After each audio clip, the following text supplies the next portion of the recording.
Debat keempat Pilpres 2024 untuk calon wakil presiden akan dilaksanakan pada Minggu 21 Januari.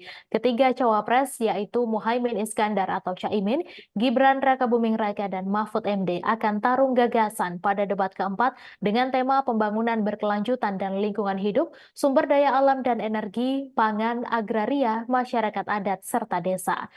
Baik Mohaimin, Gibran, dan Mahfud telah mempersiapkan diri untuk debat cawapres terakhir ini.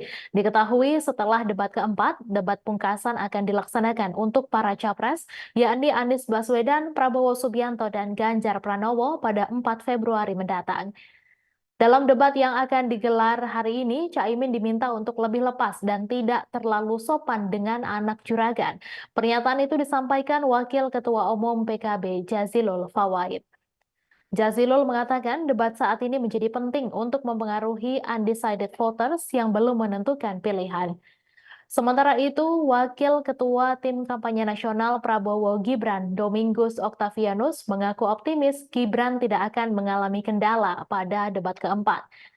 Domingus mengatakan dalam hal energi di bawah kepemimpinan Gibran, Kota Solo sudah membangun energi listrik dari bahan sampah dan sudah dipraktikkan. Sementara itu, Dewan Penasehat Tim Pemenangan Nasional Ganjar Mahfud, Zanuba Arifah Hafsoh alias Yeni Wahid, buka suara soal persiapan paslon dukungannya untuk debat cawapres. Menurut Yeni, Mahfud MD masih terus mempersiapkan debat sampai Sabtu 20 Januari. Salah satu bentuk persiapan yang dilakukan yakni mendengar saran dari para ahli. Sejauh persiapan yang dilakukan, Mahfud MD disebut-sebut berfokus pada perangkat hukum yang diperlukan untuk menunjang lingkungan hidup, sumber daya alam dan energi, pangan, agraria, masyarakat adat, serta desa. Hal itu karena latar belakang Mahfud MD yang kuat di bidang hukum dan tata negara.